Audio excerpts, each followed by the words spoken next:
શ્રી ગણેશાય નમઃ. ત્રિશુળ ચેનલમાં તમારું સ્વાગત છે મિત્રો. આજે હું તમારી સમક્ષ લઈને આવી છું પુરુષોત્તમ માસની કથા, મૃગ અને મૃગલીની કથા.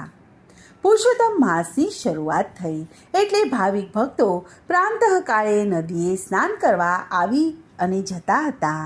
સ્નાન કર્યા પછી કાઠાગોરમાનું પૂજન કરે, પોતાની શક્તિ મુજબ દાન અને દક્ષિણા આપે અને કિનારે થતી કથા વાર્તા સાંભળી અને ઘેર જાય. નદી કિનારે એક નાનકડું ઝાડ પાન અને છોડવાઓથી ભર્યું ઉપવન હતું. આ ઝાડીમાં એક મૃગ અને મૃગલી રહેતા હતા. ઝાડી અને ઝાખરાને કારણે કોઈ પણ તેમાં પ્રવેશતું ન હતું, જેથી તેઓ બંને સુખેથી પોતાના દિવસો પસાર કરતા હતા. ઝાડીમાંથી તેમને ખોરાક મળી રહેતો હતો અને નદીએથી પીવા માટે જળ મળી રહેતું હતું. કોઈ દિવસ નહીં અને આજે એટલા બધા માનવોને નદીને કાંઠે સ્નાન કરતા જોઈ અને કુતૂહલવશ થઈને તેઓ એક પાટની નીચે સંતાઈને બેઠા અને શા માટે બધા અહીં આવ્યા છે તે જાણવાનો પ્રયત્ન કર્યો. નદીએ સ્નાન કરવા આવનાર ભાવિકો અંદરો અંદર જે વાતો કરતા હતા તેના ઉપરથી તેમને ખ્યાલ આવ્યો કે આજથી પુરુષોત્તમ માસ ચાલુ થાય છે. પુરુષોત્તમ માસનું વ્રત કરનાર ભાવિકો અહીં આવી અને સ્નાન અને કાઠાગોરમાનું પૂજન અને દાન દક્ષિણા તથા કથા અને વાર્તા સાંભળી અને પુણ્ય કમાવા આ બધું કરી રહ્યા હતા. મૃગલાએ મૃગલીને કહ્યું કે આપણે પણ પુરુષોત્તમ માસનું વ્રત કરીએ તો કેમ લાગે તને?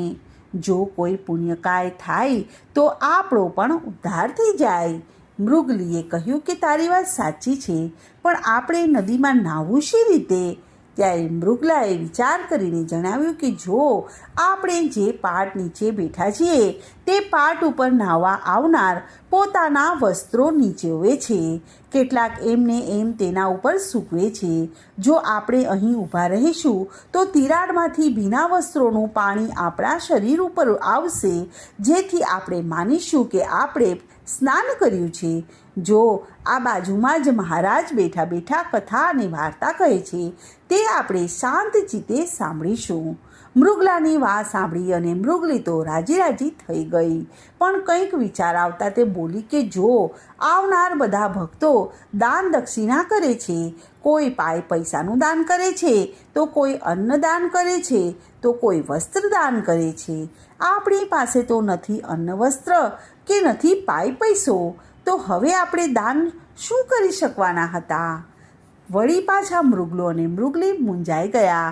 કંઈક વિચાર કરતા મૃગલો બોલ્યો કે મને એક વાત સૂઝે છે. આપણે રહ્યા મૂંગા પ્રાણી, આપણી પાસે દાન કરવા જેવું તો બીજું શું હોય? મને વિચાર એવો આવે છે કે આપણે ઘાસનું દાન કરીએ. મૃગલી બોલી કે તારી વાત મને કંઈ સમજાતી નથી, કંઈક સમજાય તેમ મને વાત કર.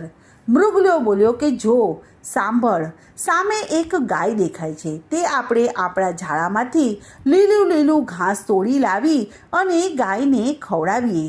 બિચારી મરવાને કાજે જીવી રહી છે, તેનું લીલું ઘાસ મળવાથી તે બિચારી બચી જશે અને આપણને પુણ્ય મળશે.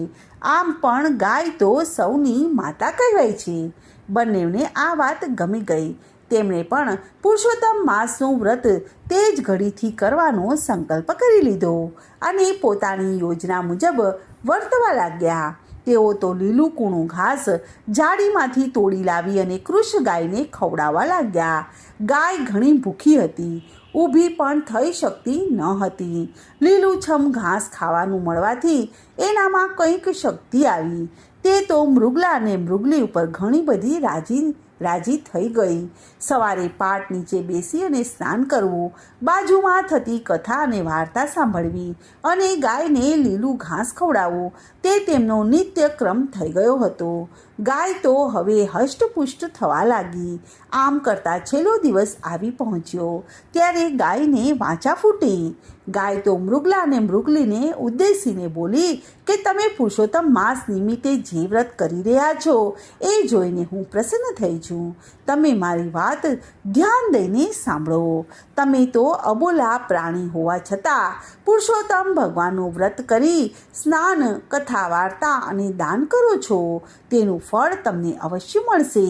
આ અવતારમાં જ તમને માનવ દેહ મળી જશે.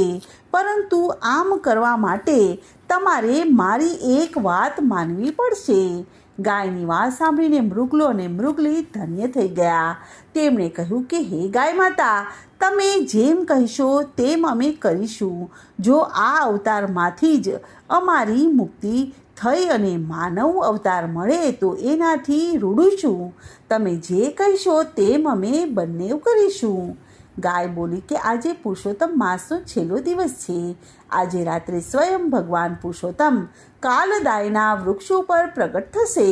તે સમયે તમે બંને ગળે ફાંસો ખાજો. પુરુષોત્તમ ભગવાન તમને મરવા નહીં દે. તે તમને મૃગમાંથી માનવ બનાવશે. ત્યારે મૃગલાએ પૂછ્યું કે અમારે ગળો ફાંસો કઈ રીતે ખાવો? દોરડું ક્યાંથી લાવવું? ગાય જઈને એક દોરડું લઈ આવી અને મૃગલા અને મૃગલીને આપ્યું. રાત પડતા મૃગલો અને મૃગલી દોરડું લઈને કાલદાયના વૃક્ષની નીચે ગયા અને ભગવાનના પ્રાગટ્યની રાહ જોવા લાગ્યા. તેમની નજર વૃક્ષ ઉપર પડી હતી. તેમણે ઝાડ ઉપર દોરડું લટકાવી દીધું હતું. એટલામાં બાળ સ્વરૂપ ભગવાન પુરુષોત્તમ ઝાડ ઉપર દેખાયા. બાળ સ્વરૂપ ભગવાનને જોઈ કે તરત જ એક છેડાનો ગાળિયો મૃગલાએ પોતાના ગળામાં નાખ્યો અને બીજા છેડાનો ગાળિયો મૃગલીએ તેના ગળામાં નાખી અને મરવાની તૈયારી કરી નાખી.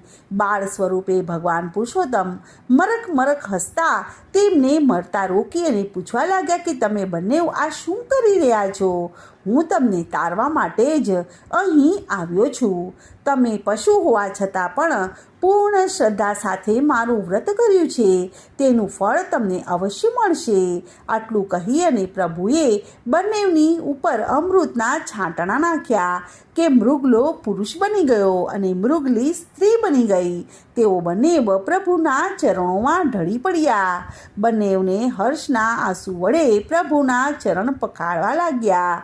પ્રભુએ તેમના માથે હાથ મૂકી અને કહ્યું કે હે ભક્તો, પશુ દેહમાં હોવા છતાં તમે મારું વ્રત કર્યું છે. તેથી તમને મનુષ્ય અવતાર પ્રાપ્ત થયો છે. હવે તમે મારી સાથે વૈકુંઠમાં ચાલો. એવામાં ખરર કરતું એક દેવી વિમાન આવ્યું અને તેમની નજીક ઊભું રહી ગયું.